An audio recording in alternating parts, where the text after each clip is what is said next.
राम राम।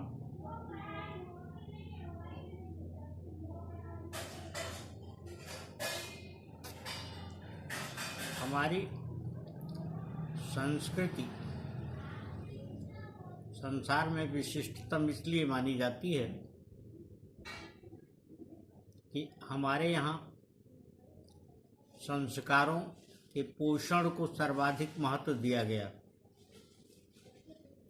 दुनिया के अन्य देशों में भी लोग अपने बच्चों और उनके जीवन को लेकर के हमेशा बहुत सतर्क रहते आए हैं, लेकिन भारतीय धरा पर जिस प्रकार से बच्चों को पल्लवित और पोषित करने की धारणा प्रारंभ से रही है, वह अपने आप में अद्वितीय है। इसीलिए संस्कारों को सर्वाधिक महत्व दिया गया। संस्कारों का प्रस्फुटन बचपन में ही श्रेष्ठ माना गया है।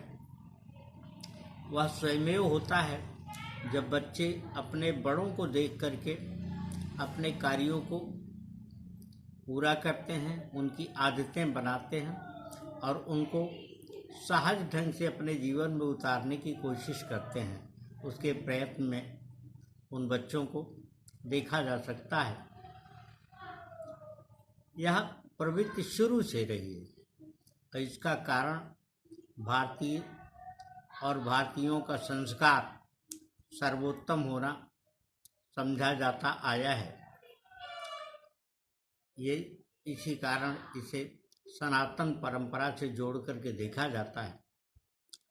बच्चों में अच्छे संस्कार उत्पन्न करने के लिए बचपन में उन्हें वो कुछ देख करके करें। इसके पहले कुछ चीज़ों के प्रति सतर्कता रखी जानी आवश्यक है और उनमें प्रेरणा पैदा करनी चाहिए। इस क्रम में संस्कारों को देने और संस्कारों में बच्चों को ढालने की अपनी एक विशिष्ट विधा है और उस विशिष्ट विधा को हमारी सनातन संस्कृति में लंबे अरसे से प्रातःकालीन प्रार्थना के रूप में माना जाता आया है। इस प्रातःकालीन प्रार्थना की शुरुआत सवेरे जगने के साथ ही होती है। इस क्रम में हमने 3 सोपानों में पिछले दिनों चर्चा की।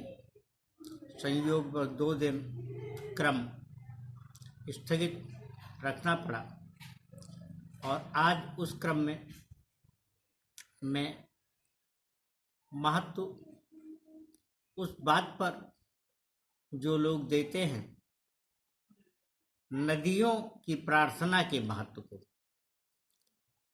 समझने का प्रयत्न करते हैं। भारत में नदियों को सामान्य दरिया नहीं समझा गया। भारत में नदियों को माता के रूप में मान्यता दी गई। माता का आशय यहाँ पोषण करने वाली माता से है, क्योंकि भारत में नदियों का महत्व सबसे अधिक आर्थिक दृष्टि से रहा है। तथापि आर्थिक दृष्टि को मान्यता देने की अवधारणा जिस आधार पर पोषित हुई उसको धार्मिक स्वरूप दिया गया। धार्मिक स्वरूप का आशय ये कि मनुष्य स्वयं अपने आचरण से धार्मिक दृष्टि से उनको बचपन में अपने संस्कारों में ढाल सके।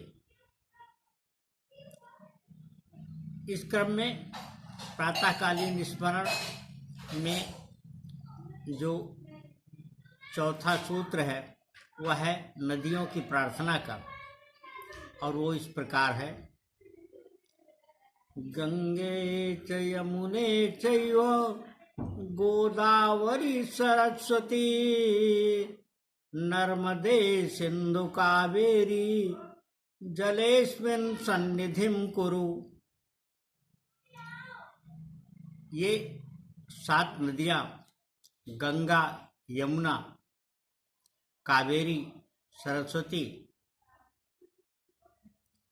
और कावेरी, सिंधु, नर्मदा,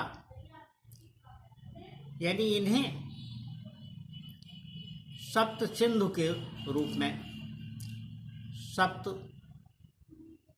7 नदियों के रूप में, उन नदियों के रूप में जिन्होंने भारत की वर्तमान स्थिति को हमेशा से बहुत अधिक आधार उत्पन्न कराया।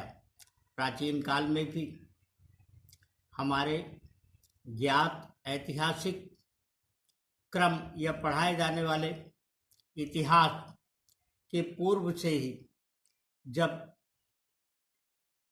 मोहनजोदड़ो, हड़प्पा की सभ्यता का प्रश्न इतिहास में आ जाता है, तभी से ही सिंधु घाटी सभ्यता का विकास हुआ।